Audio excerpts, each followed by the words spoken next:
This is GameF8 News, where you pop, you just can't stop. In our quick headlines, Velen Studios, the guys who just shut down Knockout City, have announced their next game, Hot Wheels Rift Rally. This is basically an asset flip of their Mario Kart Live game in which you control an actual remote control car in an AR world. Talking of Hot Wheels, Xbox Game Pass has just added Hot Wheels Unleashed to the service. Microsoft have recently moved away from their bi-monthly game drops, mostly because of the wealth of games that they've released over the last few months. I do wonder if these mini drops have the same impact though. Now on to our bigger headlines. So we've been saying this all week, but Nintendo has finally announced today's Direct.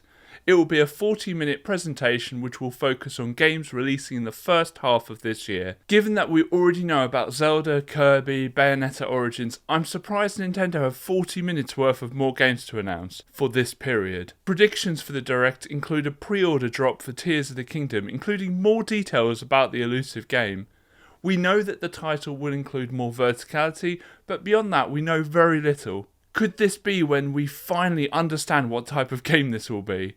Many are worried that the next Zelda will be too similar to Breath of the Wild, whilst others are worried it would divert too far away. This has been the longest we have had to wait for a new Zelda game, with Breath of the Wild releasing in 2017, so we're expecting something special. Advance Wars 1 and 2 will almost certainly shadow drop.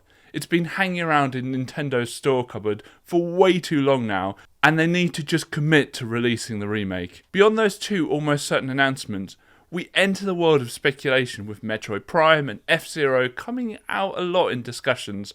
My wildcards are GTA 5 Cloud Edition, a new Yoshi game, and a gun game like Point Blank. Something I should add is that Nintendo have just given all of their employees a 10% pay rise. Good on you, Nintendo. Coming soon to Nintendo Switch, Mother 3, or I should say Cooking Mother 3, a sequel in the Cooking Mama franchise.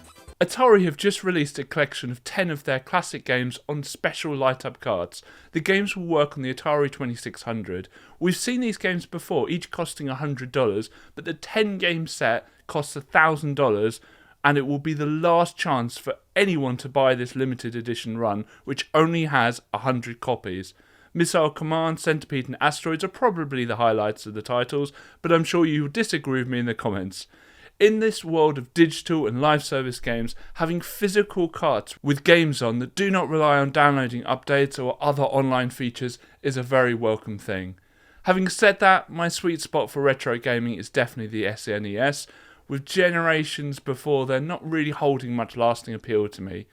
It is hoped that other companies may join Atari's lead. This could show a company is respecting their history, and physical carts for some key gaming anniversaries would be very well received by fans. We've decided to re-release Zelda A Link to the Past with all the classic artwork intact. Fantastic! Is the manual still included? No. The publisher behind the GTA series, Take-Two, have not had a great year. Their boss, Strauss-Zelnick, has come out lamenting the fact that they're making great games that just aren't cutting it in sales.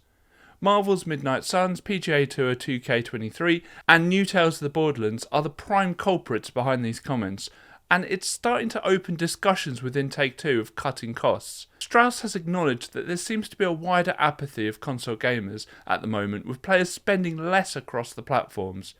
Having said all of this, Grand Theft Auto 5 has announced that it sold 175 million copies worldwide. To put that into context, if GTA was a country, it would be the largest in Europe. It's not just GTA, Red Dead Redemption 2 has hit 50 million sales, which is also very impressive. GTA 6 is in active production, and given that GTA 5 still holds the record of the fastest entertainment product to reach $1 billion in sales, yet that's including movies, it's safe to assume Take-Two aren't going to be in any real trouble anytime soon.